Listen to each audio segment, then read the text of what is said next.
And tell me why you're here tonight. I know you're being honored. Yes, which is one of the more uncomfortable things. I've emceed this event before, and to be honored is for something I did for selfish reasons. And, I wanted to see my friend get well. And because I became a living donor, I became much more involved in the organ donation community. And through that, I met Ava. And but it was all because I wanted to help a friend. Tell me about what you did. For those people who don't know. Well, it's been over 10 years now. Yeah. And actually, the whole thing started probably 15 years ago when I read an article by Rick Riley in Sports Illustrated talking about the possibilities of living donation. I mean, I'd never heard of it, didn't really know about it. It's a little scary. And I was moved by his article to the point where I called my mom and said, if this ever presents itself, I think I'd do it. And who knew 6 years later, a friend of mine got sick and I became a living donor. And you donated? A kidney. So I tell him he's more of a man now than he's ever been. How old is this guy? What Let's a friend. see, I'm 55. He's late 40s, mid 40s. What a friend. Well, Wow. He had a lot of good friends. There were multiple people who signed up to possibly be a donor. And you were a I good was match. the luckiest. Yeah, I was the luckiest of the batch. But isn't that a little scary? I have to ask a little bit of a selfish question, okay? I'm sure you've been asked this before. Don't you sometimes say to yourself, oh, geez, I'm donating my kidney and I got two and I need one. And what if somehow I need one? Did that ever go through your mind? It probably should have. Wow. But for me, part of my story was I prayed a lot about it when I first heard about it. And so for me, it was my prayer was always, you know what, God, don't let me forget this. I know that sometimes I get moved to action and I just forget something. Don't let me forget this. So when he got sick, I told him, I said, I'm going to be your donor. And he's like, whatever, and he actually, like many people, tried to talk me out of it. But my mom was there for me because I told her about it. I thought about it. We did a lot of research after the fact, but I'd already committed to it. And I learned in the process a lot, which is if you have kidney disease, you generally get it in both kidneys, 1, 2, whatever. So once I found, I learned having one, it does everything that two would have. Clearly, you're a healthy guy. And it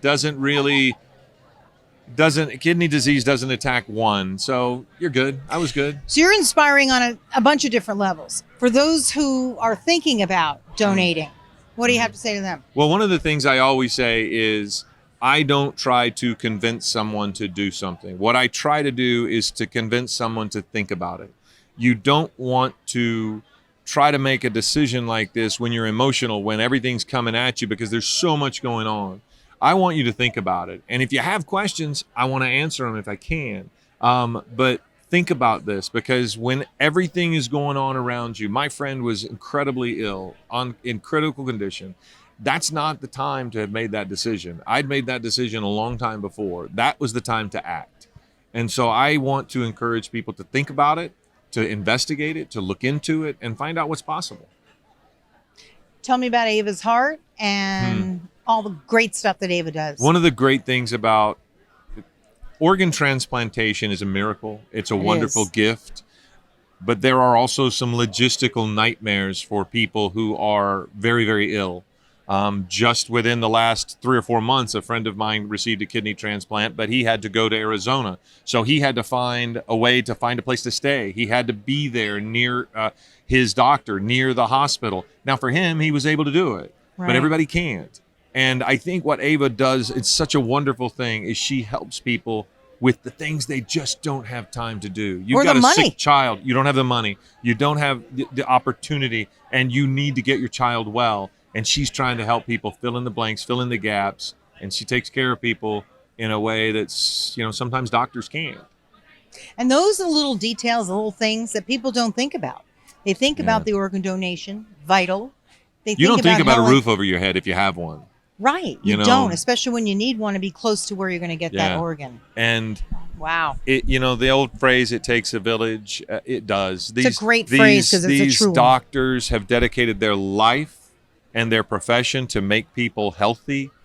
But people like Ava have donated their second life to make sure that other people get that same chance.